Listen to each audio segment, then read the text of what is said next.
Defence के क्षेत्र में रूस हमेशा भारत का साथ देते आ रहा है। अपने बड़े बड़े हथियारों का भी ऑफर देने में लगा हुआ है। SU-57 के साथ साथ अब भारत को SU-75 फाइटर जेट की पेशकश भी कर दी गई, जो कि 5th जनरेशन के फाइटर जेट है। रूस के सुखोई डिजाइन ब्यूरो ने एक घोषणा की कि SU-75 चेकमेट साल 2026 के स्टार्टिंग में अपनी पहली उड़ान भरेगा, जबकि इसकी पहली उड़ान 2023 में होने वाली थी। लेकिन संभावित खरीदारों की फीडबैक के चलते रूस ने 2022 से 23 में इसे पूरी तरह से पहले अपग्रेड किया, ताकि टेक्निकल रिस्क कम हो सके और इंटरनेशनल मार्केट में इसकी अपील बढ़े।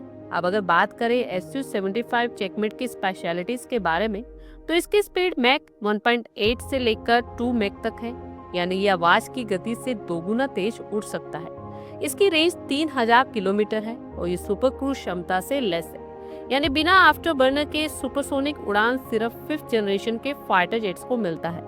इसके अलावा SU-57 से ओपन आर्किटेक्चर इलेक्ट्रॉनिक भी इसमें मिलता है, यानी इससे custom sensor, AI pilot assist, हथियारों का तेज इंटीग्रेशन आसानी से हो जाता है। इसकी पेलोड कैपेसिटी 7400 किलोग्राम है। खास बात 5 इंटरनल वेपन बे, जो स्टेल्थ मोड पर भी ये ले जा सकता है। SU-75 चेकमेट में हवा से हवा में मार करने वाली R-77 मिसाइल, स्मार्ट बॉम्ब्स और वेपन्स ये ले जा सकता है। हालांकि रूस का दावा है कि इसकी मेंटेनेंस कॉस्ट F-35 से 6 से 7 गुना कम होती है, और अगर ये सच है तो ये एक बहुत बड़ा प्लस पॉइंट है इस फाइटर जेट का। रूस का भारत को ये ऑफर बहुत ही प्रीमियम है। रूस ने भारत से कहा कि अगर आप चाहे तो SU-75 की पूरी टेक्नोलॉजी ट्रांसफर भी ले लीजिए, इंजन कस्टमाइजेशन का ऑफर भी देंगे और एक्सक्लूसिव एक्सपोर्ट राइट्स भी देंगे। मतलब ये कि ये वैसा ही होगा जैसे ब्रह्मोस ने भारत रूस की पार्टनरशिप की, जहाँ सिर्फ यूजर नहीं बल्कि भारत को डेवलपर भी बना। ये ऑफर भारत के लिए 3 कारणों से भी बहुत इम्पोर्टेंट है। पहला, भारत अपना स्टेल्थ फाइटर जेट एमका बना रहा है। भारत की एयरक्राफ्ट इंडस्ट्री अब तेजी से बढ़ रही है। और तीसरा, रीजनल पावर बैलेंस, यानी चीन के पास J-20 आने वाला है, तो ऐसे में SU-75 भारत के लिए एक बड़ा स्ट्रेटेजिक कार्ड हो सकता है। हम अगर बात करें कि क्या भारत SU-75 फाइटर जेट को लेगा, तो बता दें कि भारत के पास 3 रास्ते हैं।